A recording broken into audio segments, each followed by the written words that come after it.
Pergerakan tanah di Kampung Sekip, Kelurahan Jangli, Kecamatan Tembalang, Kota Semarang, Jawa Tengah semakin meluas. Warga mulai mendirikan tenda secara swadaya untuk mengungsi.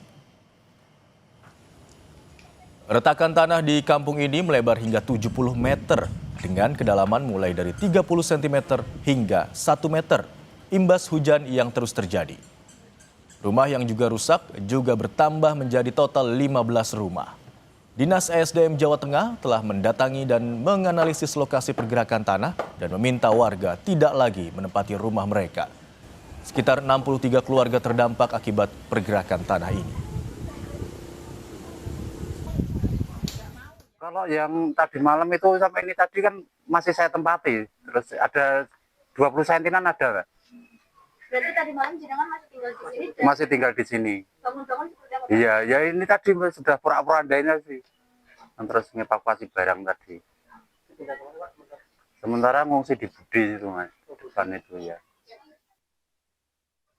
Berdasarkan dari pantauan kita setelah hujan tadi malam, ada diameter kelebaran dampak retakan dan radius retakannya semakin meluas dan bertambah. Terdampak ada 5 rumah yang rusak lagi. Berarti total sekarang berapa rumah yang terdampak? Sekarang ada 15 rumah yang terdampak. Pengungsi bencana tanah bergerak di Tegal, Jawa Tengah mengeluhkan minimnya fasilitas MCK dan air bersih. Sementara relokasi terhadap warga yang terdampak pergerakan tanah di Tegal, Jawa Tengah sedang dipersiapkan. Jumlah fasilitas MCK dan air bersih yang masih sangat terbatas menjadi keluhan utama para pengungsi tanah bergerak di Tegal, Jawa Tengah. Warga harus mengantri panjang untuk memenuhi kebutuhan sehari-hari. Kondisi ini diperparah dengan terus aktifnya pergerakan tanah, sehingga jumlah pengungsi terus bertambah. Terutama ini yang lebih kesulitan lagi dari kami adalah MCK. Keterbatasan kami di SD pada Sadi 2, karena saya ngajar di sini ya cuma 2, terus itu MCK portable juga kurang memenuhi lah.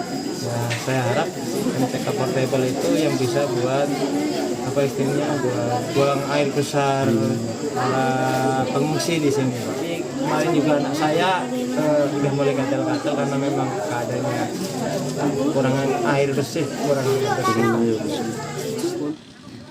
Sementara relawan gabungan terus membantu memindahkan barang-barang milik warga di Desa Padasari, Jatinegara yang terdampak tanah bergerak. Sekitar 2.400 warga mengungsi. Pemindahan barang-barang milik warga menggunakan mobil khusus sebab banyak jalan yang retak sehingga sulit dilewati.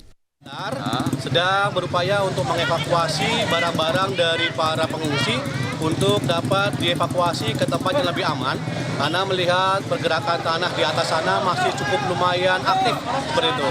Dan untuk pada hari ini kita telah berhasil mengevakuasi sebanyak 21 rumah dan meminta bantuan kita untuk dibantu untuk evakuasinya. Barang-barang apa saja yang biasanya diselamatkan warga ini, Mas? Kebanyakan sih seperti botol elektronik, kasur, dan macam-macam yang lainnya. Rencana relokasi terhadap warga terdampak pergerakan tanah di Tegal, Jawa Tengah sedang dipersiapkan. Hingga saat ini tercatat 596 rumah warga rusak. Potensi kerusakan bangunan masih memungkinkan mengingat kondisi tanah yang mengalami keretakan di sejumlah titik. 596 dengan 2.400 sekian pengungsian, dan tentunya yang kategori rumah yang tidak layak untuk ditempati ada sekitar 464 ya. Lebih dari 400 rumah warga terdampak tanah bergerak dinyatakan tidak layak huni dan akan direlokasi. Pemerintah Kabupaten Tegal tengah menyiapkan relokasi warga yang terdampak. Tim Liputan Kompas TV.